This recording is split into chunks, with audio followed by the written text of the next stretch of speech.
The endless dunes of Kepler 442b stretched beyond the horizon like a golden ocean frozen in time. Marcus Chen adjusted his environmental suit's cooling system as sweat beaded on his forehead. 3 months of wandering this desolate planet had yielded nothing but sand, rock, and the occasional fossilized remains of creatures that died millions of years ago. His supplies were running dangerously low, and the next supply drop wasn't scheduled for another 2 weeks. The metal detector in his hand suddenly erupted with a symphony of beeps and electronic chirps. Marcus stopped dead in his tracks, heart hammering against his ribs. After weeks of silence from the device, the sudden cacophony was almost overwhelming. He swept the detector in a wide arc, and the readings went completely off the scale. "What the hell?" Marcus muttered, dropping to his knees and brushing away the fine, amber-colored sand with his gloved hands. The grains felt different here, almost crystalline, with an unusual magnetic quality that made them cling to his suit. As he dug deeper, his fingers struck something that definitely wasn't rock. The surface was smooth, metallic, and warm to the touch, despite being buried under meters of sand for who knew how long. Marcus's pulse quickened as he realized he was looking at what appeared to be polished hull plating. The metal had a strange, shifting quality to it, like oil on water, with colors that seemed to dance just beneath the surface. Working frantically now, Marcus cleared away more sand, revealing a curved surface that extended far beyond what his small excavation could uncover. This wasn't just a piece of debris. This was something massive, something intact, something that had no business being buried in the middle of an uninhabited desert planet. As the twin suns of the Kepler system began to set, casting long shadows across the dunes, Marcus made a decision that would change not just his life, but the fate of humanity itself. He activated his emergency beacon not for rescue, but to mark this location. Whatever lay beneath the sand was too important to lose. The next morning brought fresh determination and a brutal sandstorm that nearly buried his excavation site. Marcus had spent the night in his portable shelter, listening to the wind howl outside while his mind raced with possibilities. When the storm finally passed, he emerged to find his work undone. But the metal detector still screamed its electronic song. This time, Marcus was smarter. He brought out his plasma torch, a tool designed for cutting through asteroid rock, and began methodically melting the sand into glass. The process was slow and energy-intensive, but it revealed more of the mysterious craft. What he found made his breath catch in his throat. The ship, for that's clearly what it was enormous. As he cleared away more sand, Marcus realized he was standing on what appeared to be the upper hull of a vessel easily 500 meters long. The design was unlike anything in human archives. Where human ships were angular and utilitarian, this craft flowed like liquid metal, all curves and organic shapes that seemed to pulse with an inner light. But it was the symbols that made Marcus's hands shake as he photographed them. Carved into the hull with mathematical precision were markings that clearly represented star charts, mathematical equations, and what looked disturbingly like evolutionary diagrams. At the center of it all was a symbol that made his blood run cold, a double helix intertwined with what could only be human DNA markers. As he worked, Marcus began to notice other disturbing details. The ship's hull wasn't just buried by time and weather. Scorch marks along the side suggested it had been shot down. Massive gouges in the metal spoke of weapons fire from multiple directions. This wasn't a ship that had crashed or been abandoned. This was a ship that had been hunted. The breakthrough came on his 4th day of excavation. Marcus had been following what appeared to be a seam in the hull when his plasma torch suddenly cut through empty space. He'd found an opening, but not a door or airlock. This looked more like battle damage that had been hastily sealed from the inside. Peering through the gap with his suit's enhanced optics, Marcus could see corridors that stretched into darkness. The architecture inside was just as alien as the exterior, with walls that curved impossibly and surfaces that seemed to shift when he wasn't looking directly at them. But scattered throughout the visible areas were objects that were undeniably human in origin. Tools, weapons, even what looked like Earth-standard environmental suits. That night, Marcus sat in his shelter staring at the photos he'd taken. The implications were staggering. If this ship was as old as the geological evidence suggested, it predated human space travel by thousands of years. So why were there human artifacts inside? Why did the ship's design incorporate human DNA markers? And most importantly, who had shot it down? The answer, Marcus realized with growing dread, might be humanity itself. His sleep that night was filled with nightmares of ancient wars and forgotten betrayals. He dreamed of humans fighting alongside aliens against some unnamed enemy, of cities burning under alien skies, of ships like this one falling from the heavens like metal rain. When he woke, Marcus found that his suit's atmospheric readings had changed. The air around the excavation site now contained trace amounts of gases that shouldn't exist on Kepler 442b, gases that were present in Earth's atmosphere during the late Pleistocene era. The ship was waking up. On the 5th day, Marcus made the decision that would haunt him for the rest of his life. He squeezed through the gap in the hull and entered the alien vessel. His suit's lights illuminated corridors that seemed to stretch on forever, walls covered in the same flowing script he'd found outside. But now the symbols were glowing with a soft blue-white light that pulsed in rhythm with his heartbeat. The first chamber he entered took his breath away. It was clearly some kind of laboratory, filled with equipment that was both alien and strangely familiar. Holographic displays showed star charts with Earth's solar system prominently featured, alongside what appeared to be genetic databases containing the complete genome sequences of thousands of Earth species, including humans. But it was the bodies that made Marcus stumble backward in shock. Preserved in crystalline chambers along the walls were dozens of figures that looked human, but wrong somehow. Their proportions were slightly off, their features subtly alien, as if someone had tried to recreate humanity from incomplete data. Each chamber was labeled with symbols that Marcus was beginning to recognize as names. At the center of the laboratory stood a final chamber, larger than the others and clearly more important. Unlike the others, this one wasn't sealed. The body inside sat upright, eyes open, staring directly at Marcus with an expression of infinite sadness and resignation. The figure looked exactly like Marcus himself. As understanding began to dawn, the ship's systems hummed to life around him. Lights flickered on throughout the corridor, and somewhere in the distance Marcus could hear the sound of massive engines beginning to power up.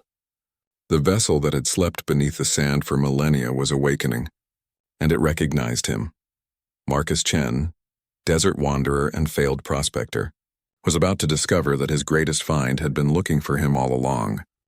The figure in the crystalline chamber blinked slowly, its eyes focusing on Marcus with an intelligence that was both ancient and achingly familiar.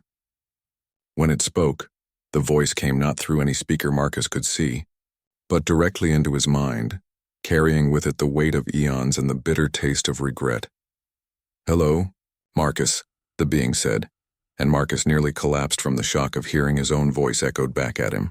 "I've been waiting for you for a very long time." Marcus stumbled backward, his environmental suit's warning system screaming as his heart rate and breathing spiked dangerously high.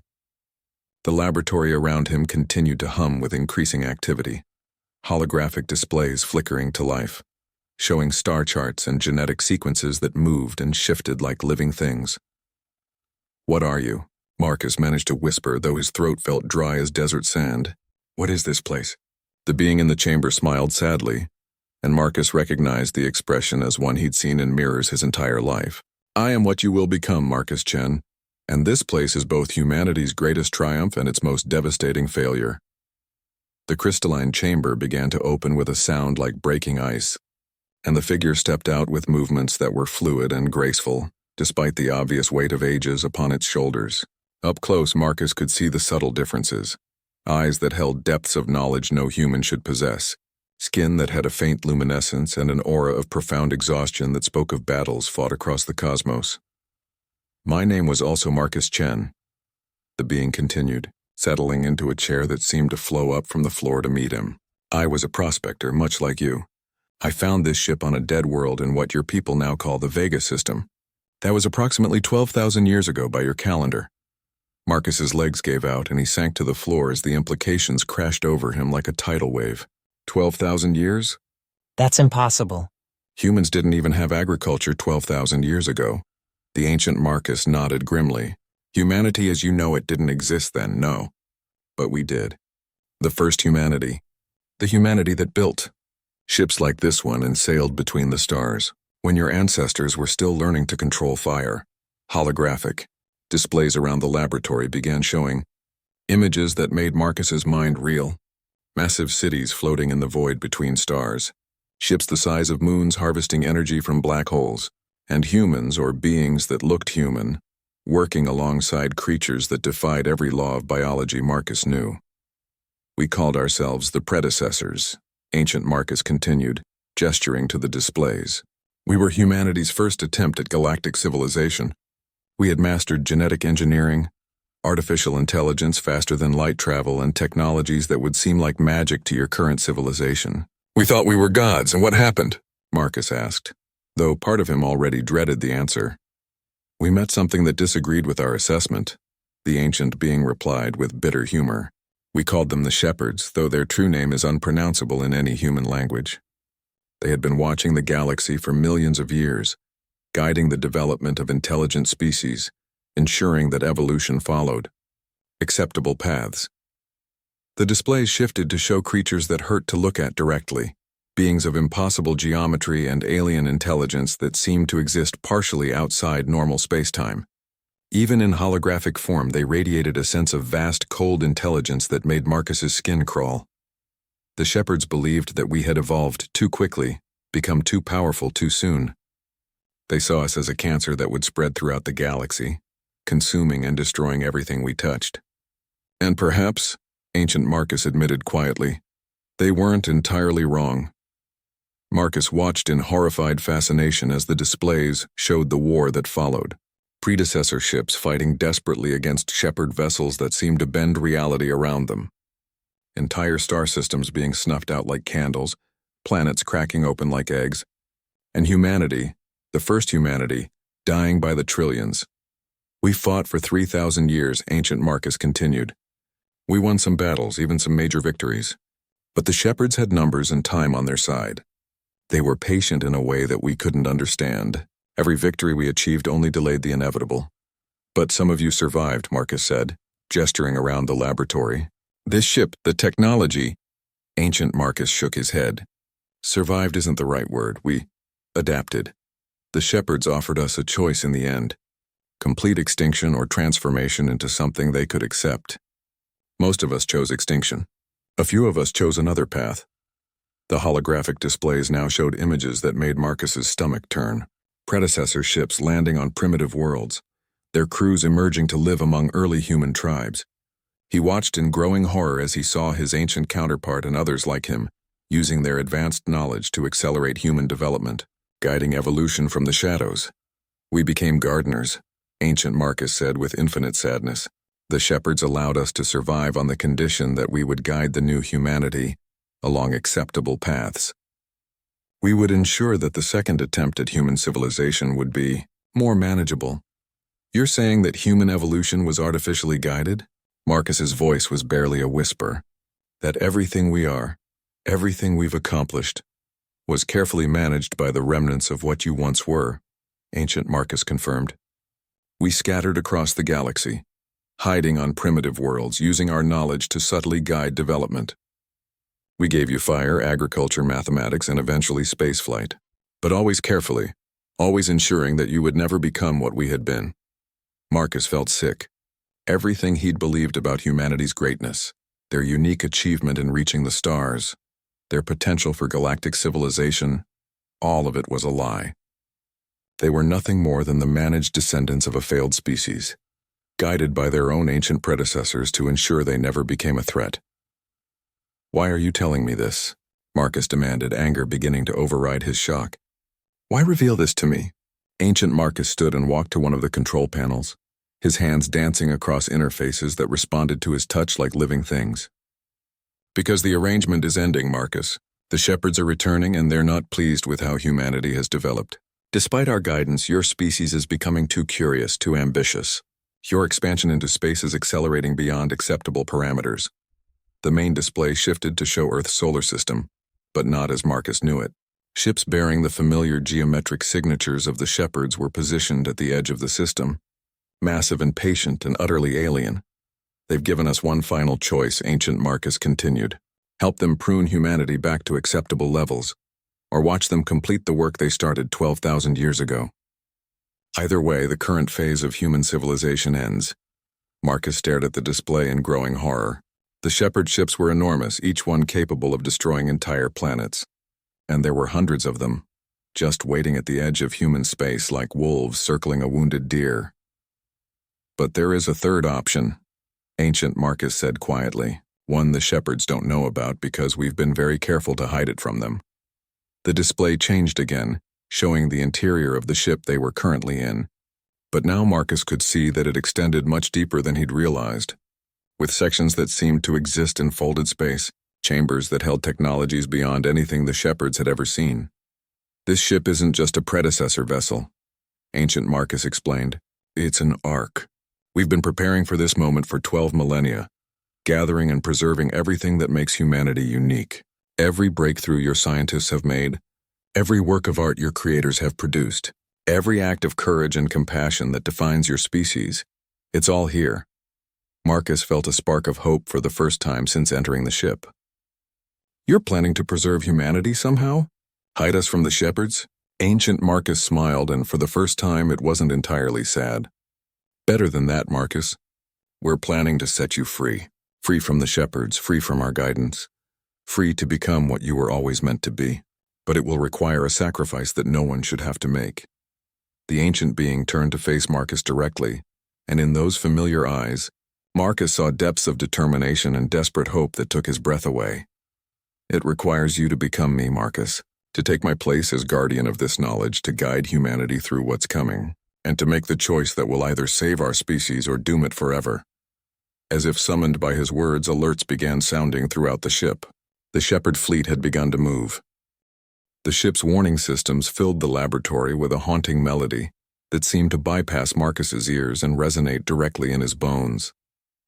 Ancient Marcus moved with practiced efficiency, his hands dancing across control surfaces that appeared wherever he needed them, the ship's systems responding to his touch like extensions of his own body.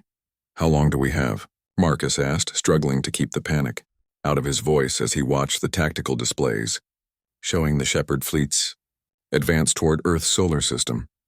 72 hours before they reach the outer colonies, Ancient Marcus replied without looking away from his work. Perhaps 96 before they begin the sterilization of Earth itself. The Shepherds are methodical. They'll want to study current human development before they begin the culling. Marcus felt his knees go weak. Everything he'd ever known, everyone he'd ever loved, all of it would be gone in less than 4 days. There has to be something we can do, some way to warn them, to prepare defenses. Ancient Marcus finally turned from the controls, and his expression was filled with 10,000 years of accumulated sorrow. What defenses, Marcus? Your most advanced warships use fusion drives and kinetic weapons. The Shepherds reshape space-time itself as a casual tool. This ship, with all its predecessor technology, could destroy every vessel in humanity's combined fleet without sustaining a scratch. And it wouldn't last 5 minutes against a single Shepherd cruiser. The holographic displays around them shifted to show a comparison that made Marcus's heart sink.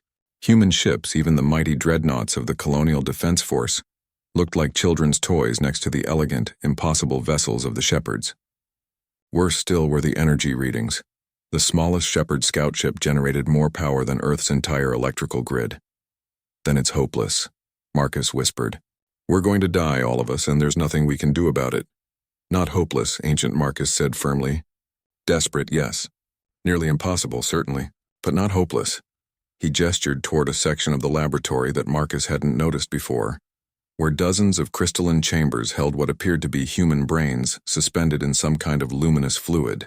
We've been preparing for this moment for 12 millennia, Marcus. Every great mind humanity has produced, every breakthrough in science and philosophy and art, we've preserved it all. Marcus approached the chambers with growing unease. Inside each one, neural tissue pulsed with soft rhythmic light, and somehow he knew that these weren't just brains. They were complete consciousness matrices. Entire human beings reduced to their essential thoughts and memories. Einstein, Da Vinci, Curie, Hawking, Chen Wei-Lin, thousands of others, Ancient Marcus explained, naming some chambers. Every human who ever pushed the boundaries of what was thought possible. Their bodies are long dead, but their minds live on in quantum suspension. This is monstrous, Marcus breathed. You're talking about harvesting human consciousness, turning people into specimens. Ancient Marcus's expression hardened. I'm talking about survival, Marcus. When the shepherds finish their work, these matrices will be all that remains of human achievement. Unless we can find another way, which is, we wake them up. All of them. We combine their knowledge with the predecessor databases and create something the shepherds have never encountered before. A truly unified human consciousness, capable of innovations beyond anything either species has achieved alone. Marcus stared at the chambers with growing horror. You're talking about merging them? Creating some kind of collective mind? Not collective, Ancient Marcus corrected. Collaborative. Each consciousness would maintain its individual identity, while sharing knowledge and intuition with all the others. Imagine Einstein's understanding of physics combined with Da Vinci's creative genius, enhanced by Curie's experimental methodology, and guided by Hawking's cosmic perspective. The concept was both magnificent and terrifying. Marcus could barely comprehend the implications of such a union of minds. And this combined consciousness would be capable of defeating the shepherds? Capable of transcending them, Ancient Marcus said with quiet intensity.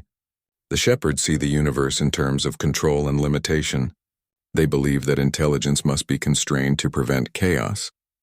But they've never encountered a species that could think as one while remaining many, that could innovate collectively while preserving individual creativity. Marcus walked among the chambers, reading the names inscribed on each one. Scientists, artists, philosophers, leaders, the greatest minds humanity had ever produced, waiting in artificial dreams for a purpose that might justify their eternal preservation. What would happen to current humanity? The billions of people living their lives on Earth and the colonies? Ancient Marcus was quiet for a long moment. That depends on you, Marcus. The consciousness matrix can only be activated by someone who carries the genetic markers of both the predecessors and modern humanity. Someone who can serve as a bridge between what we were and what you've become. Me, Marcus said, understanding flooding through him.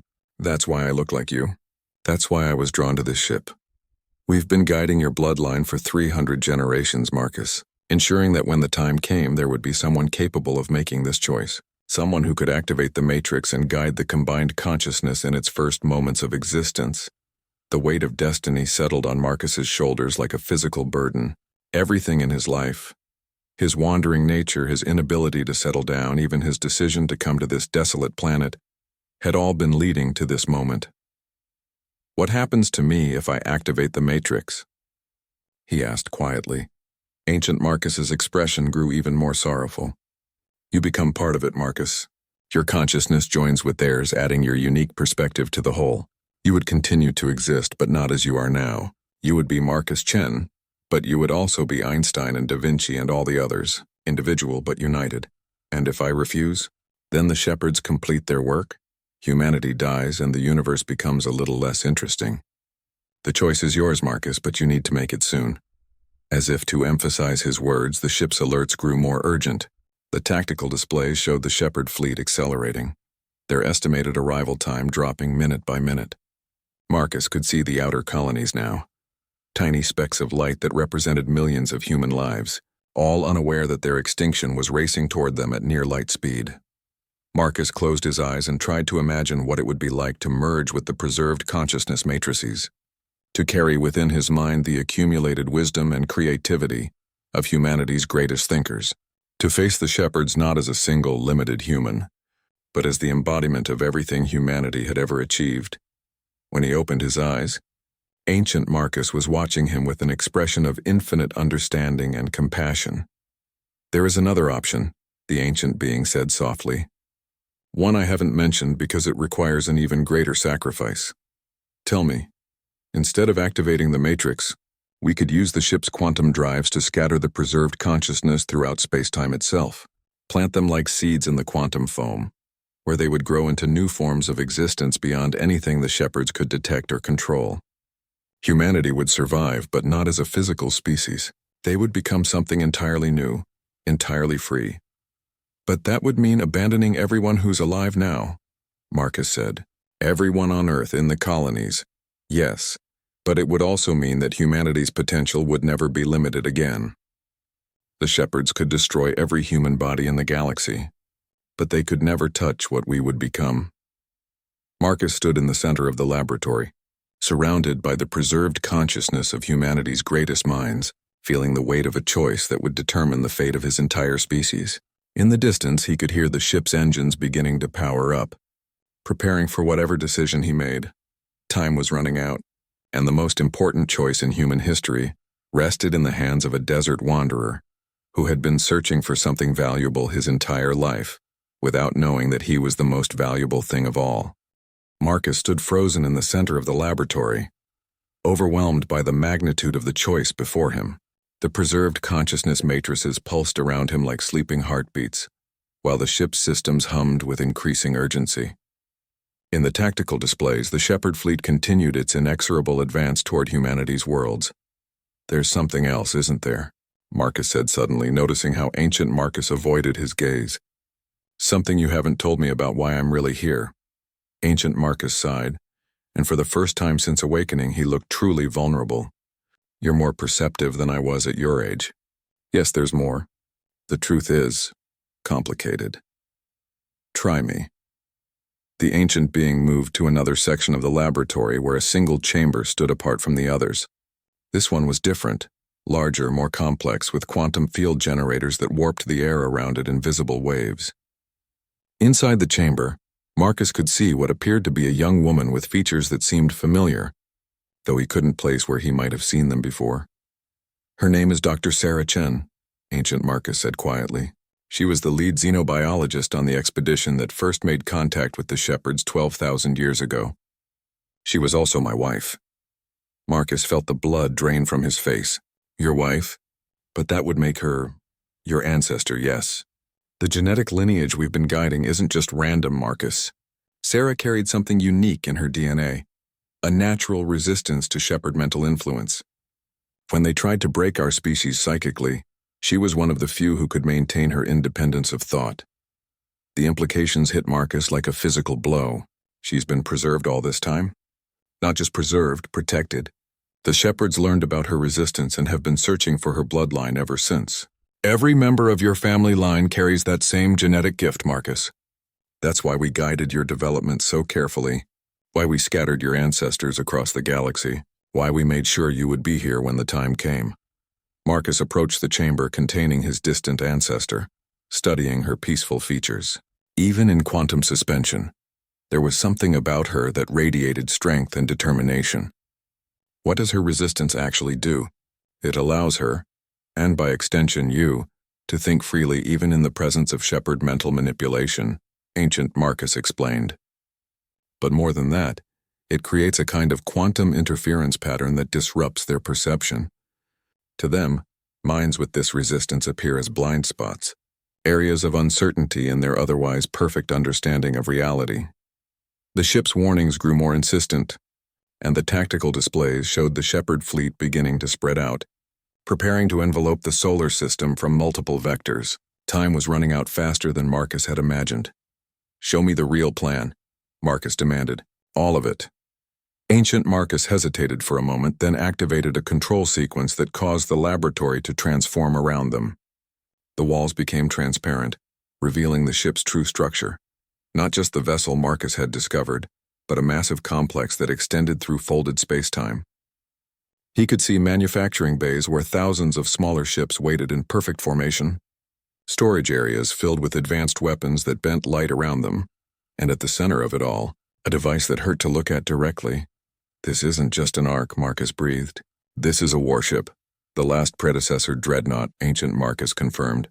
"We've spent 12,000 years preparing it, using every advancement human science has made to upgrade its systems.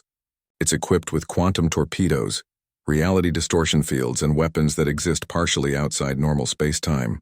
Against any conventional fleet, it would be nearly unstoppable. But not against the Shepherds. No, not alone.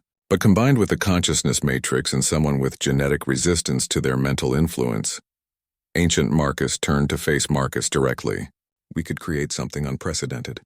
A ship guided by the collective genius of humanity's greatest minds, protected from Shepherd mental attacks, and capable of innovations they've never encountered.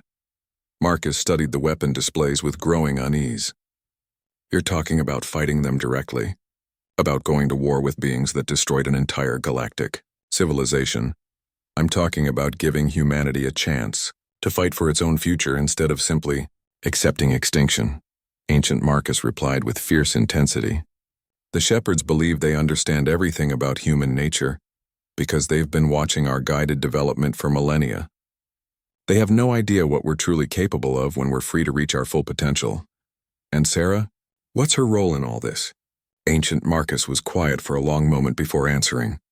The consciousness matrix requires a stable quantum framework to function properly. Sarah's neural patterns, preserved at the moment of her death, provide that framework. Her resistance creates a kind of mental firewall that would protect the combined consciousness from Shepard.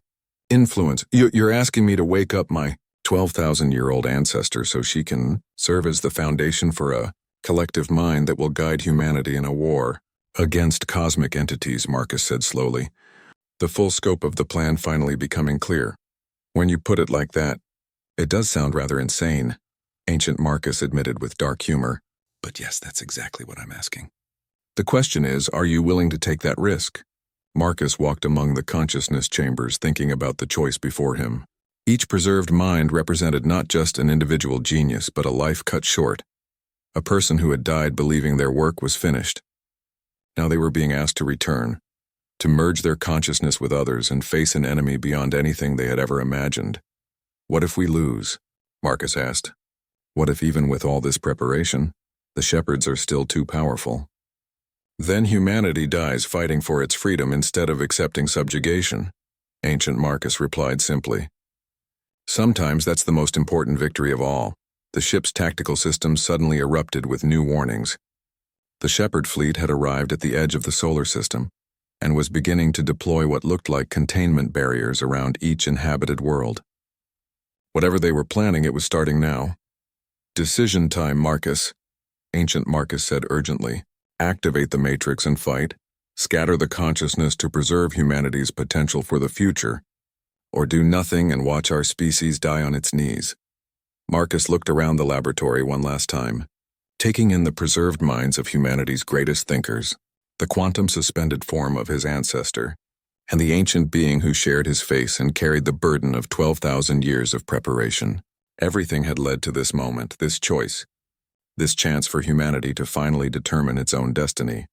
In the tactical displays, he could see the first Shepherd ships entering the inner solar system, their impossible geometries beginning to warp space-time around Earth itself.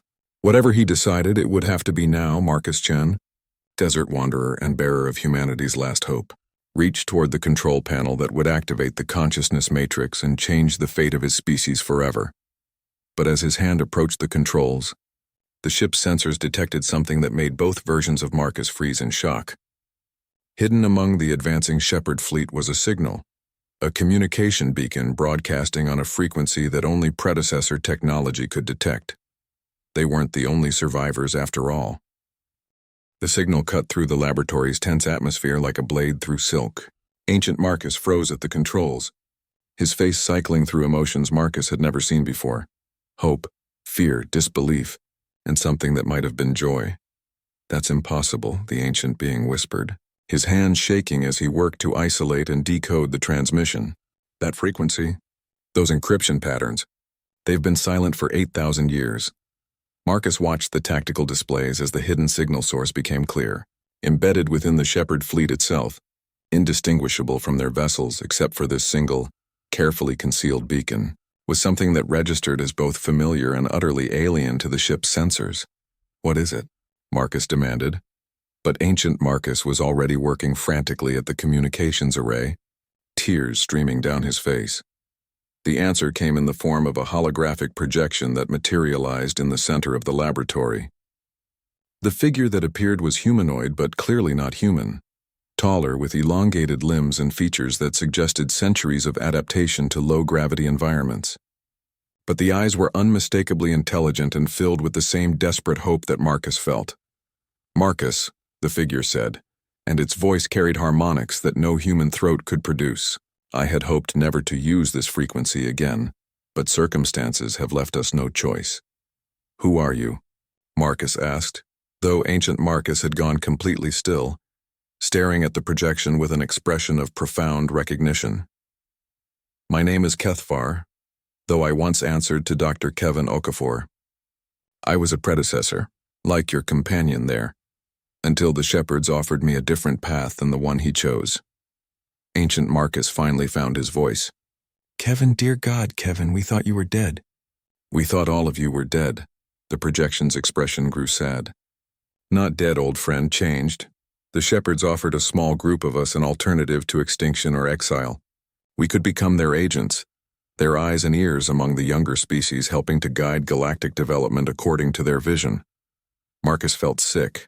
You became collaborators. We became survivors, Kethvar corrected gently. And for 8 millennia, we have served as the shepherds' agents throughout the galaxy. We've guided the development of 17 different species, ensuring they never grew beyond acceptable parameters. We've watched civilizations rise and fall according to the shepherd's design. Marcus stared at the projection in horror. You've been helping them commit genocide for thousands of years? We've been preventing extinction, Kethvar replied firmly. Every species we've guided still exists, Marcus. They may not have reached the heights the predecessors achieved, but they're alive. The alternative was complete annihilation. Ancient Marcus stepped forward, his voice hoarse with emotion. Kevin, why are you contacting us now? After all these years of silence, the projection's form flickered slightly, suggesting the transmission was being made under difficult circumstances. Because the shepherds have changed, Marcus. Their patience with guided evolution is ending. They've decided that the experiment has failed, that intelligent species inevitably develop beyond acceptable parameters regardless of intervention. A chill ran down Marcus's spine. What does that mean? It means they're planning to sterilize the galaxy, Kethvar said quietly. Every intelligent species, including the ones we've spent millennia guiding.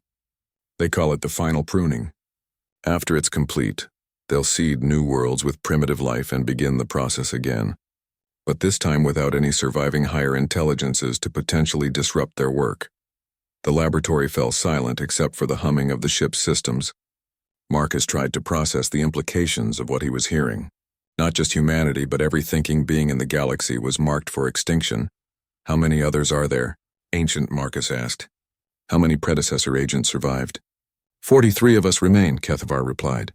Scattered throughout the shepherd fleet, each serving as liaison to a different species marked for elimination. We've maintained secret contact for the past century, planning for this moment. Planning what? Marcus demanded. The projection smiled, and despite the alien features, Marcus could see something unmistakably human in the expression. A rebellion, Marcus. The greatest act of defiance in galactic history. We're going to turn the shepherd's own tools against them. Ancient Marcus leaned forward intently. How? The shepherds have grown complacent over the eons, Kethvar explained. They rely heavily on their agent species for information gathering and fleet coordination. We have access to their communication networks, their tactical planning systems, even their primary weapons arrays. Marcus felt a spark of hope for the first time since learning about the shepherd threat. You can sabotage them from within? Better than that, Kethvar said. We can coordinate a simultaneous strike across multiple species. While we disrupt their fleet operations, the preserved civilizations we've been guiding can launch their own attacks. The shepherds have never faced coordinated resistance from multiple species before. But do the other species even know about the threat? Ancient Marcus asked. Have you told them what's coming? Kethvar's expression grew grim. Some of them. The ones we judge capable of handling the truth, others. Well, some revelations cause more harm than good. But they all know that their survival depends on fighting now. Today. With everything they have. Marcus studied the tactical displays, watching the shepherd fleet's positions around Earth and the colonies. What do you need from us? Your ship represents something unique, Marcus, Kethvar explained. It's the only remaining predecessor dreadnought, upgraded with 12,000 years of human innovation. More importantly, it's completely unknown to the shepherds.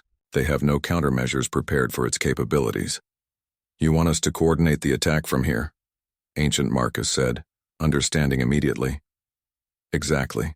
Your consciousness matrix technology could serve as a central nervous system for the rebellion. Combined with your genetic resistance to shepherd mental influence, you could guide the entire galactic uprising without risk of mental domination. Marcus felt the weight of destiny settling on his shoulders once again. And if we fail? Then every thinking being in the galaxy dies, Kethvar said simply. But if we succeed, we break a cycle of cosmic oppression that has lasted for millions of years. We free the galaxy to develop according to its own potential instead of someone else's design. The ship's alerts suddenly intensified as the Shepherd fleet began taking new positions around Earth. Whatever they were planning, it was accelerating. They're beginning the containment protocols, Kethvar said urgently. We have perhaps 6 hours before they start the sterilization process. The other agent species are in position and waiting for the signal to begin their attacks. But we need that central coordination system operational before we can proceed. Marcus looked around the laboratory at the preserved consciousness matrices, at his ancient ancestor sleeping in her quantum chamber, at the being who shared his face and had carried the burden of this moment for 12 millennia. Everything was ready. All that remained was for him to make the choice that would either save the galaxy or doom it. How many people are we talking about? Marcus asked quietly. How many lives hang in the balance? Kethvar was silent for a moment before answering. Approximately 400 billion intelligent beings across 17 species, Marcus. 400 billion souls who have never had the chance to reach their full potential, because the shepherds deemed them too dangerous to allow complete freedom. The number was staggering. Marcus tried to imagine that many individual lives, each with their own hopes and dreams and fears, all depending on decisions made by a handful of survivors from a civilization that had died before Earth's pyramids were built. There's something else, Kethvar continued. Something the shepherds don't know. The consciousness matrix technology isn't unique to your ship. We've been secretly developing similar systems among the other species, using techniques we learned from studying predecessor archives. If we can establish the central coordination network, we can link every preserved mind across the galaxy into a single unified consciousness. A galactic brain, ancient Marcus breathed. The combined intellectual power of every advanced species that ever existed. Exactly. The shepherds have never faced anything like that before. They may be individually superior to any single species, but against the united consciousness of an entire galaxy. Kethvar's voice trailed off, but the implication was clear. Marcus closed his eyes and tried to center himself. When he opened them again, he found both versions of his future self watching him with expressions of infinite hope and terrible responsibility. If I do this, Marcus said slowly, if I activate the matrix and merge with the consciousness of humanity's greatest minds, will I still be me? Ancient Marcus smiled sadly. You'll be more than you ever imagined possible, Marcus. And yes, you'll still be you. That's the beautiful paradox of consciousness. The more it expands, the more individual it becomes. Time was running out. In the displays around them, Marcus could see shepherd ships beginning to position themselves for what could only be the final attack. Somewhere in the darkness between stars, 43 ancient beings who had once been human were preparing to risk everything in a desperate gamble for freedom. Marcus Chen, desert wanderer and humanity's last hope, reached toward the controls that would begin the greatest battle in galactic history. Marcus's hand hovered over the activation controls, trembling with the weight of decision. Around him, the laboratory pulsed with anticipation, the consciousness matrices glowing brighter, the ship systems humming with increasing intensity, and in the quantum chamber, his ancient ancestor stirring as if sensing the approaching moment of awakening. Remember, ancient Marcus said softly, once you begin the process, there's no turning back. The consciousness merger is irreversible. Marcus nodded, taking one last look at the tactical displays showing the Shepherd fleet's final positioning around Earth. Billions of human lives hung in the balance, along with hundreds of billions more across the galaxy. Everything depended on what happened in the next few moments. He pressed the activation sequence. The effect was immediate and overwhelming. The consciousness matrices around the laboratory flared to brilliant life, their quantum containment fields dissolving as the preserved minds began to stir from millennia of slumber. Marcus felt a rushing sensation, as if he were falling upward through layers of reality, and then suddenly he wasn't alone in his own head anymore. Einstein's voice, warm and curious. Fascinating. The quantum mechanics of consciousness preservation seem to violate several fundamental principles I established. We'll need to revise the entire framework. Da Vinci's presence alive with creative fire. The possibilities. I can see connections between art and science that I never imagined possible. The universe itself is a canvas waiting for us to paint upon it. Curie's thoughts, precise and determined. The radiation signatures from the Shepherd vessels suggest they're using exotic matter as a power source. If we can disrupt their supply lines, Hawking's consciousness vast and contemplative.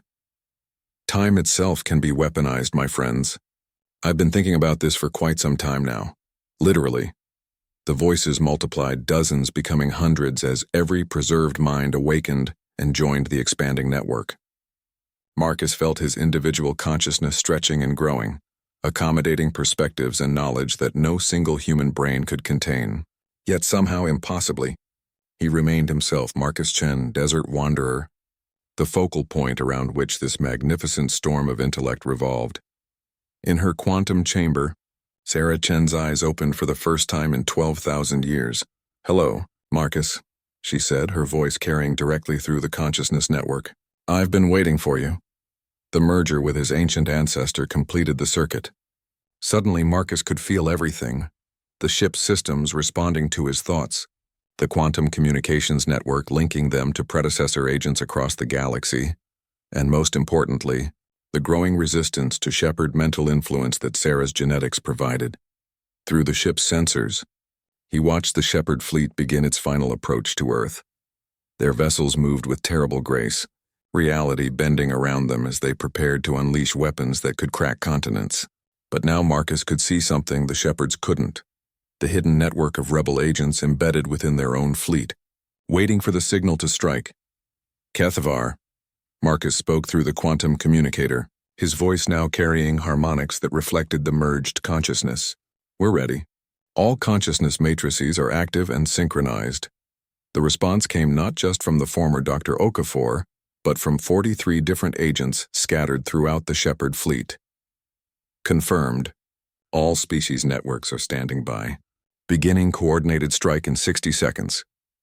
Marcus felt the ship's weapon systems coming online, weapons that combined predecessor technology with 12,000 years of human innovation, guided now by the greatest scientific minds in human history. But more than that, he could sense similar awakenings across the galaxy as other consciousness networks activated on distant worlds. The Kethmorians, silicon-based beings who thought in mathematical symphonies, their preserved minds singing equations that could reshape space-time. The Veltar, energy beings who had learned to exist as pure thought, their consciousness network spanning entire star systems. The Zephyrians, aquatic intelligences who understood fluid dynamics in ways that could turn gravity itself into a weapon. 17 species, each contributing their unique perspective to a galactic consciousness that the Shepherds had never imagined possible. "Marcus," Sarah's voice cut through the expanding awareness. "Focus on Earth. The others can handle the galactic coordination. Your job is to protect humanity." She was right. As magnificent as the galactic consciousness network was, Marcus's primary responsibility was to his own species. He turned the ship's attention to the Shepherd vessels surrounding Earth, analyzing their formations and weapon signatures with the combined intellect of humanity's greatest minds. "Interesting," Einstein's consciousness noted. "Their spacetime manipulation creates predictable gravitational anomalies. If we could generate an inverse wave pattern—" "Already working on it," Tesla's presence replied, the inventor's mind racing through electromagnetic calculations. "Give me 30 seconds to recalibrate the ship's field generators." Marcus marveled at the efficiency of the merged consciousness. Insights that would have taken years of research for individual scientists to develop were being generated and implemented in mere moments. This was what humanity could become when freed from the limitations of individual minds. Not a loss of self, but an amplification of everything that made them unique.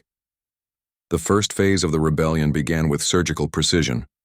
Across the Shepherd fleet, predecessor agents simultaneously sabotaged critical systems, weapon targeting arrays, communication networks, and most importantly, the exotic matter containment fields that powered their vessels. For the first time in millions of years, Shepherd ships began to experience system failures. But the real shock came when the agent species revealed themselves.